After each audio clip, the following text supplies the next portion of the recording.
Hi, Liz Glass. Good, Hi, Tony. good to see you here and talk a little about soccer. Because soccer has affected your family over the years, probably going back to the 80s. Yeah, Yeah, yeah. which is awesome. And your family was a big factor in keeping soccer going in the grade schools and high schools. But how did your family get involved? Well, we lived on Bruce Street in Neenah, which is not far from Southview Park. And the boys would go down there to play. And then, I don't know who introduced soccer down there, but came home and wanted to play. And then Bob just looked it up, figured out how to do it.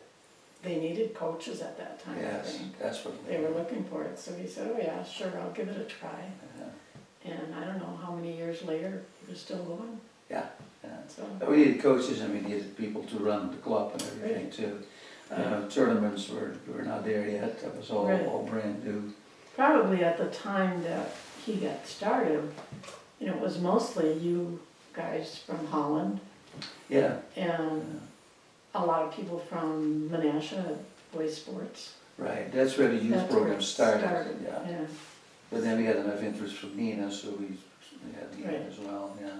But, Bob was involved with coaching right away and running the club. He was instrumental in getting the Upper Midwest Soccer Classic going. yeah, He coached high school soccer. yeah. How did that all? How did that all happen? Well, he had a team and apparently the team was getting better. I don't know, Molly, maybe you remember more of that. Are you talking about in high school? Well, I mean, no, R&R before that. Steel, that's what I remember is R&R Steel. Yeah, From the time, I don't know, you start as a peewee, all the way, Yeah. till you go into high school, Right. Yeah. it was R&R Steel. yeah, And it was the same team, pretty much the same boys, right? Yeah. Against the same teams, that you would play. And every once in a while, if you were really lucky, you'd go to a tournament at the Bavarian Club in Milwaukee. And then you really thought you were something special, Yeah. right?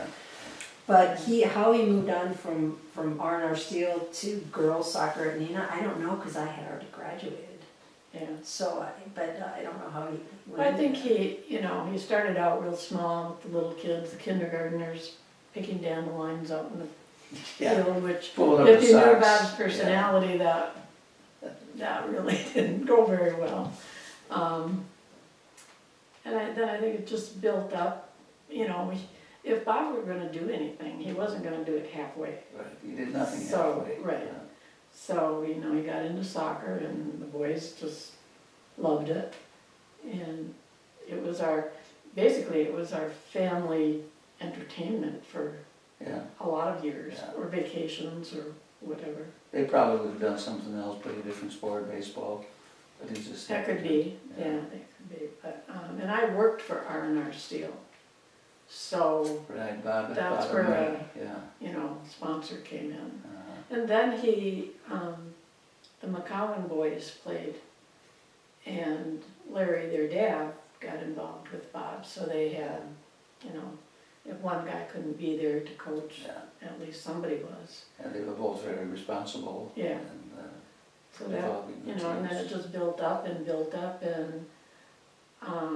then we met Abe Van Geffen, Mhm. and he got them even more interested in it, and we became friends with them, and I think in high school, the way he got into the high school was because Abe got sick and asked Bob to take That's over right, yeah. the girls while he was, I can't remember if he had surgery or what it was. He had open heart surgery. Yeah. Yes, yeah. And so that's how he did the girls. But prior to the school, they had a winning team.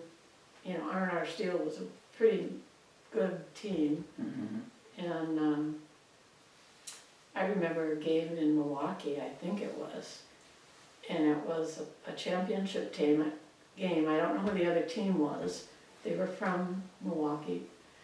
And I don't know what the score was at halftime, but I think R&R Steel was losing probably. And I remember Bob saying to Molly, I don't want that guy, that big guy, to get by you one time. And then she was petrified. And she did that, you know, and I think you ended up winning. I will say of all the coaches I had in my, over my lifetime, and I played basketball in college, you know, so I've had a lot of coaches. Mr. Glass, Bob Glass is hands down my favorite. He was the toughest and the kindest at the same time. He knew exactly what he wanted you to do, and he would tell you exactly what he wanted you to do, and you better do it. But he also talked very highly of you. You were an example of the perfect girl to play soccer. With all the boys. With boys, yeah. Yeah. And then you ended up actually in a soccer supply shop, the Soccer Locker. Yeah, that, you know, I'm sure that came about because 3 guys got together and were just talking about what to do, and so it was Bob Glass and myself and Harry and Donna Kilderman. Actually, Donna Kilderman, Harry's first wife, was probably the biggest instigator to get the store going. Okay. And then Al and Helen Stroutman. Stroutman's, yes. Yeah, and so we did that for a while, and that was fun. But then everybody got too busy, you know, your lives change as kids grow up. So, but it was fun. Some good years there, yeah. Everybody knew about the Soccer Locker. Can I add to that? I'm so sorry. The Soccer Locker, I will tell you, still, because I work for Nike, to this day, people from Nike still talk about the Soccer Locker in New Wisconsin. Really? Really? And I'm not kidding. I think that's just something that I would love to add, because they're like, wait, you're from Neenah? You know, when I was with some of the soccer guys on campus at Nike, and I'm like, yeah, they're like, do you know the Soccer Locker? I'm like, do I know the Soccer Locker? I worked there in high school. My coach owned it. And so back to reputation, because those small specialty stores, you know, they're hard. They're hard to keep open, they're hard to keep running, but I'm sure he opened it because he couldn't find product anywhere. Right. So he opened it so we could have product to buy, and all those years later, people with the biggest brand in the entire world are still talking about it. Yeah, that's I thought that was cool. But then the biggest brand started to work with the internet, and that got rid of a lot of the small businesses too, yeah. I remember Bob called me one time and said, hey Tony, we'd like you to be on a committee, but I'm going to start a soccer tournament. Oh, soccer tournament, that's great, yeah. The reason we want you to I was on the state board, and I knew a lot of the other coaches, so you can develop a mailing list. I was all excited. We had some great people to start it off, Jack Neibauer, Abe Van Geffen, and the first Upper Midwest Classic we had was in, I believe it was 1980. Probably, I don't remember the dates. And we had 60 teams, and half of them were from Illinois. Yeah, Yeah, yeah. which was great. And we had the Bavarians, Madison 56ers. But they loved to come to Neenah to play in that tournament. Yeah, they still do. They- They still do. They had plenty of teams again the other day for this particular tournament. Lots of kids. They keep it for younger ages now. Yeah. Back then we did too. We only had boys tournament, like 14 and under. I remember Hoffman Estates coming in. They had like 20 teams. They came in with banners on top of the card, beeping the horn. And I think they probably won every bracket. Yeah. Our teams were not ready for that yet. Took a while before we started winning tournaments. So Bob coached boys and girls. I think the girls was probably the high school team then, because Iron Steel. Yeah, I think the only girls he coached prior to high school was Molly and Jody. I think Kathy Bird was on Iron Steel too. I don't, no, I don't think so. You think so? She was my daughter-in-law, I remember. Okay, that could be. Yeah. But it was a good connection with the Iron Steel Company. So you got involved in soccer pretty well with the whole family. How do you compare soccer back then in the 70s and 80s to where we are today? I was just telling Molly I watched a playoff game the other day on TV, and it was Marquette, I think. Oh, Yeah. Marquette in Verona. For Could state be, championship could high be. school, yeah. Anyway, I couldn't believe the rough that it was, how rough it was, and things weren't called by the referees like they used to be. I just thought that was a big difference. That was a big difference, huh? Yeah, Yeah, might have, yeah, high school soccer was a little rougher now than it was back then. yeah, I think, The kids have more experience and they know those right. sneaky little tricks.